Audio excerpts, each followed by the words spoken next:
Hey everyone, it's Jacqueline at Pixie Dust PhD. When we were in Disneyland in January of 2022, we decided absolutely we were going to use Genie Plus since we had no idea when we would ever be back.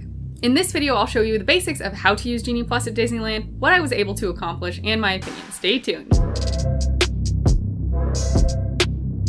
I'm so grateful that you're here at the channel. Don't forget to like the video and subscribe. You can ring that bell icon to receive notifications whenever I upload new videos. If you're hearing some background noise, it's peak moving season at my apartment complex. There's really no time of any day when I could film in sheer silence. Thanks for your patience. Now let's get on with it and talk about Genie Plus. First, just a basic overview. At Disneyland, and this is different at Walt Disney World, so everything I'm about to say only applies to Disneyland, Genie Plus costs $20 per ticket per day. There is no discount for children, and everyone who wants to participate is going to need to purchase it. Now, if there are people in your travel party that don't want to buy Genie Plus, they don't have to.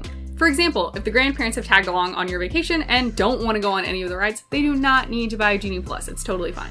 But for anyone who does want to take advantage of what Genie Plus offers, they will need to purchase it. That $20 per ticket per day gets you access to all of your PhotoPass pictures, audio tales, and use of the Lightning Lane entrance at various attractions throughout the resort.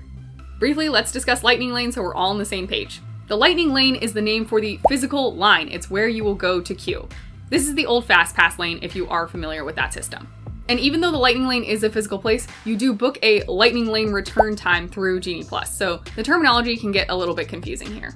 Once you've purchased Genie Plus and acquired a Lightning Lane return time, then when it is your time to ride, you will go through the Lightning Lane entrance to stand in the Lightning Lane, which is effectively a shorter queue than the standby line. Not all attractions are included in the Genie Plus Lightning Lane program. At Disneyland Park, you can get Lightning Lane return times for Autopia, Big Thunder Mountain, Buzz Lightyear, Haunted Mansion, Indiana Jones, It's a Small World, the Matterhorn, Millennium Falcon, Smuggler's Run, Roger Rabbit's Toon Spin, Space Mountain, Splash Mountain, and Star Tours.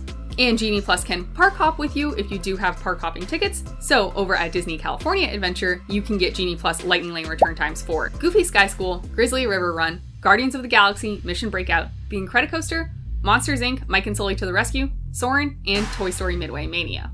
Adding another layer of confusion to things, some rides are only eligible for what are called individual Lightning Lane purchases. Genie Plus does not include these rides.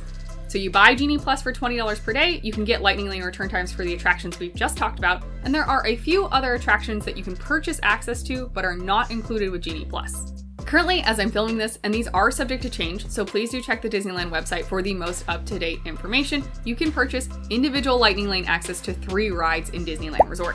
That's Star Wars Rise of the Resistance in Disneyland Park, and over in Disney California Adventure, it will be Web Slingers and Radiator Springs Racers. Once again, just for extra clarity, at this time, these 3 rides are not included with your purchase of Genie Plus. You would have to buy them separately or wait in the standby line. Now that we've got those basics of Genie Plus down, let's talk about actually purchasing Genie Plus and utilizing it. In order to purchase Genie Plus, guests must have already entered the park, so you will have had to scan your ticket. Again, specifically that is for Disneyland, it is different at Disney World. Also, you will need the Disneyland app. Once you are in the park, go ahead and open the app. Then find this box that says Get Started with Disney Genie and click Get Started Now. You will be prompted to choose the day and choose the theme park, though if you're doing this after you have already entered a theme park, everything should basically be pre-selected for you and be correct. Then you'll also be choosing your party. Next, it will ask you for your top picks. It's trying to get a sense of your interests. You can fill this out as much or as little as you want, and you can always edit your interests throughout the day, so don't stress about it too much. For Disney Genie Plus Lightning Lane eligible attractions, I would suggest you only pick a couple of these as your top interests. That is because later in the process, these will get bumped up to the top of your list. It'll just make them easier to find if you aren't clogged down with like 12 picks. After you've gone through your top picks, you'll be prompted about Disney Genie Plus. Click Get Disney Genie Plus Service. Then you'll select your party. You can buy this just for you can buy it for everyone in your party, you can buy it for a subset, it really doesn't matter. Once you've determined who you are paying Genie Plus for, then you simply purchase. After your payment's gone through, you'll get an order confirmation and click Continue.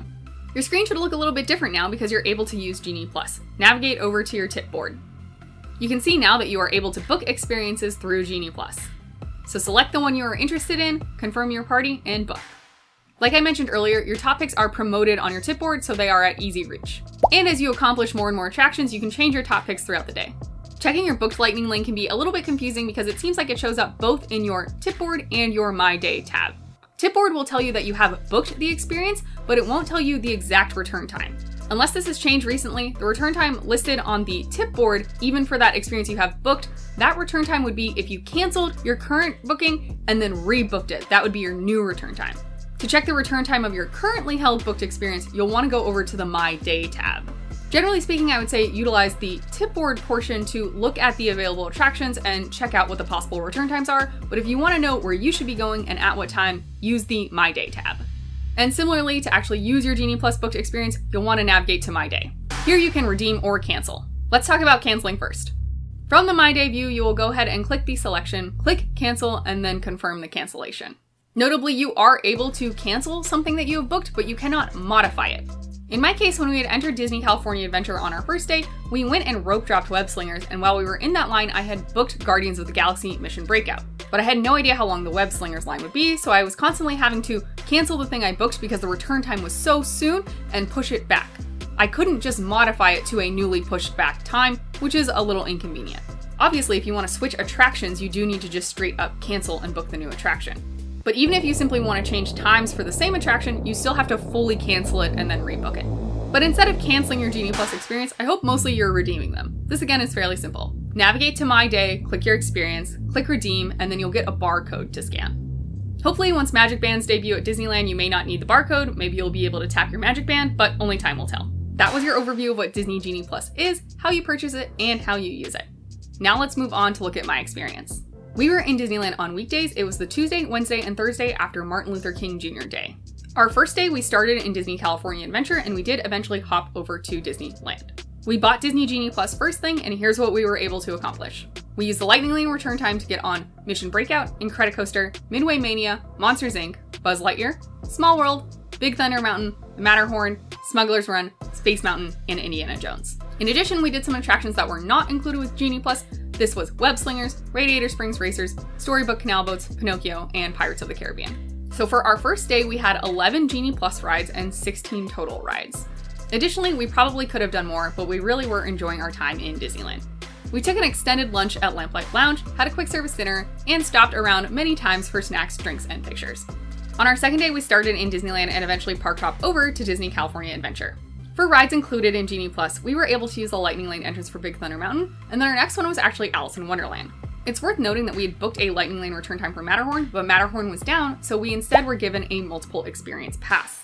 Alice in Wonderland is generally not available for Lightning Lane, but it was eligible for the multiple experience pass, so we used it for that.